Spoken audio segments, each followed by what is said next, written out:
पवारांच्या निधनानंतर आज सुमित्रा पवार ज्या आहेत या उपमुख्यमंत्रीपदाची शपथ घ्यायची शक्यता आहे. आज शपथविधी सोहळा देखील होण्याची शक्यता आहे.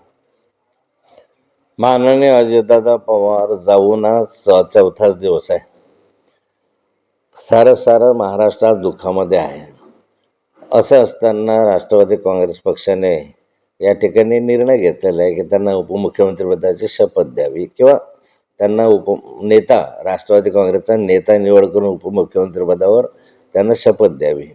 हा पक्षाचा निर्णय आहे. त्या पक्षाच्या निर्णयानुसार कदाचित आज त्यांची शपथ मुख्यमंत्र्यांच्या सहमतीनं होऊ शकेल. एकीकडे खरं तर या शपथविधी सोहळ्याबाबत जे आहे आपल्याला कुठलीही कल्पना नसल्याचे पवार साहेबांनी म्हटलं आहे. पवार साहेबांनी सांगितलंय की हा शपथविधी होतोय त्याच्या संदर्भातली कल्पना त्यांना नाही आणि मला वाटतं सुप्रिया तुळे नाही याची कल्पना नाही. कारण दोघंही याबद्दल अनभिज्ञ आहेत.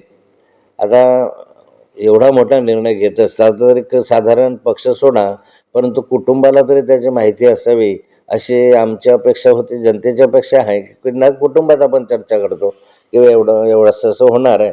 पक्षविरोधित आपण चर्चा करत असताना हे निर्णय व्हायला पाहिजे होते, परंतु आज माननीय शरद पवार साहेबांना याची कल्पना नाही असं त्यांनी स्वतः सांगितलेलं दिसतंय. तिकडे दोन्ही राष्ट्रवादी एकत्र येण्यासंदर्भात जे आहे काही बैठका देखील झाल्याची माहिती समोर आलेली आहे. 17 जानेवारी रोजी देखील अशी एक बैठक झाली ज्यामध्ये अजितदादा हे उपस्थित होते. अशा 5-6 बैठका या आधी पण जयंत पाटील साहेबांकडे झाल्या असं जयंत पाटील साहेबांनी स्वतःच सांगितलेलं आहे. त्यामध्ये त्यांनी चर्चाही केलेली आहे. त्या चर्चेमधून बरेचसे विषय चर्चेमधून अंतिम निर्णयापर्यंत आलेले होते आणि ह्या ज्या बैठका झाल्यात या बैठकीमध्ये हा निर्णय पक्का झाला होता अजितदादांसमोर की दोन्ही पक्षाचं एकत्रीकरण करावं, विलिनीकरण करावं. फक्त तिथल्या जिल्हा परिषदेच्या निवडणुका संपल्यानंतर मग या संदर्भातला निर्णय जाहीर करण्याची भूमिका घ्यावी असं दोघांमध्ये ठरलं होतं, म्हणजे दोन्ही पक्षांमध्ये ठरलं होतं. आणि त्यानुसार हा निर्णय जो आहे तो 12 फेब्रुवारीला जाहीर करावा अशा संदर्भातला निर्णय घेतलेला होता. माननीय अजित पवार साहेबांनी या ठिकाणी त्याला मान्यता दिली होतं असं जयंत पाटील साहेबांनी सांगितलेलं आहे आणि त्या माध्यमातून दोन्ही पक्षाचं विलीकरण व्हावं ही दोघं पक्षाकडनं इच्छा होती. आता करतं सुमित्रा पवार या उपमुख्यमंत्री होणार असल्याची समोर येत आहे आणि त्यानंतर आता दोन्ही राष्ट्रवादी एकत्रित येण्यासंदर्भात काही चर्चा होऊ शकते. आता हा निर्णय दोघांचा जो झालेला होता जवळपास परंतु जाहीर व्हायचा राहिलेला होता. आता राजकारण बदलतं राजकारण या बदलत्या राजकारणामध्ये दोघांचं विलिनीकरण होईल की नाही होईल याबद्दल आता सांगणं योग्य होणार नाही किंवा त्याची आपल्याला कल्पना नाही.